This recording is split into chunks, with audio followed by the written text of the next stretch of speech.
Reflexive questioning is our best tool in helping our kids improve their executive function skills. Essentially, by asking kids questions to get them thinking about their own thinking, we slowly increase their level of awareness with the aim of facilitating the development of their own inner voice for self-regulation. I want to say this again. If you remember one main strategy from this course, this is the one. Use reflexive questioning. By asking kids reflexive questions over and over again for weeks and months, we can slowly increase their self-awareness so they can become more and more independent. Be patient and stick with it. Tara Sumter, who I mentioned in the last sublesson, says that when you help a child develop their inner voice through reflexive questioning, they learn to ask themselves the questions necessary for self-monitoring and self-correcting. This is what our kids with DLD need. They need that inner voice, and we can help them develop it. Please remember this, parents. It is your biggest takeaway from the course.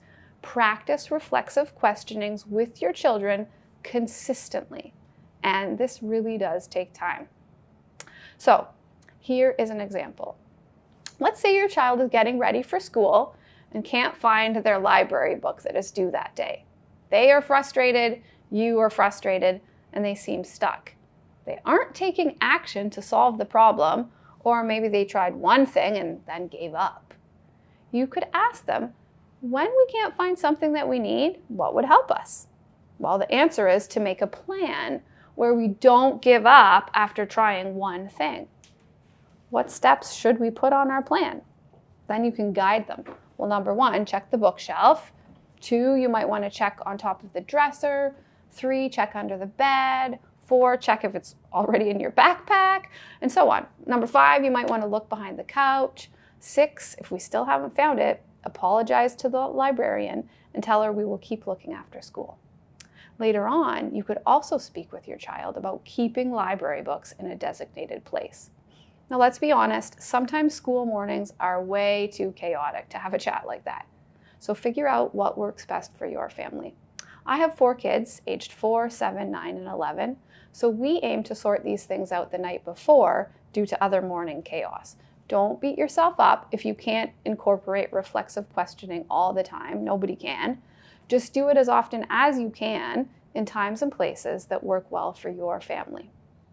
Your handout has examples of reflexive questions you can ask your child related to specific EF skills.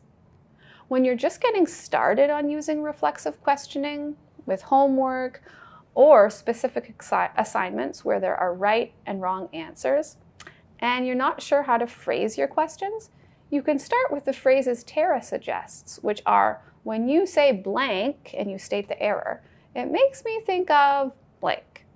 Does that match with what you said? So I'm going to give you an example of that. Let's say your child was writing down the word frog and spelled it as F-O-G, f-og. You could help them monitor and correct their mistake by saying, when you write og or fog, it makes me think of low clouds that make it hard for us to see what's in front of us. Does that match with what you wrote? No? Okay, we want the word frog. When we say frog, what would be the second sound we should hear? And if they don't know, say the word slowly for them, emphasizing the r sound. Does that match with what you wrote? When they say no, you can praise them. You're right, it doesn't match. We are missing that r, the R sound. Let's add it in now so we have all the sounds we need in the word frog. Similarly, if the child is sitting at the table with a blank piece of paper and they are expected to write a story but haven't gotten started, you could ask them, when you sit there at the table and aren't sure how to get started, what would help you? The answer is a plan. Again, a plan.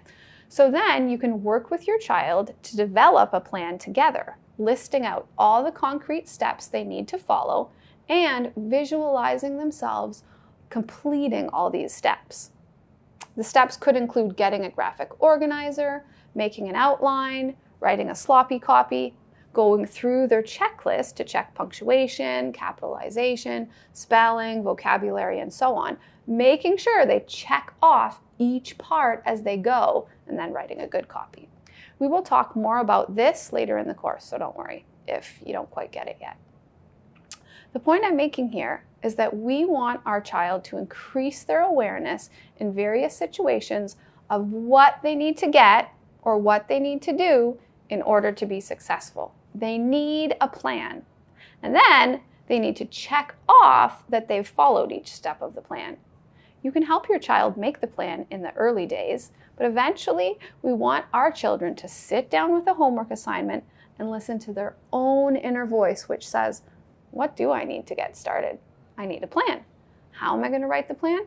I'm going to list out all the steps. How do I know what all the steps are? And so on, right? Because this child in the example had help with months or probably years of adults guiding him with reflexive questioning, he dramatically increased his level of self-awareness and was able to initiate and execute his plan with much more independence.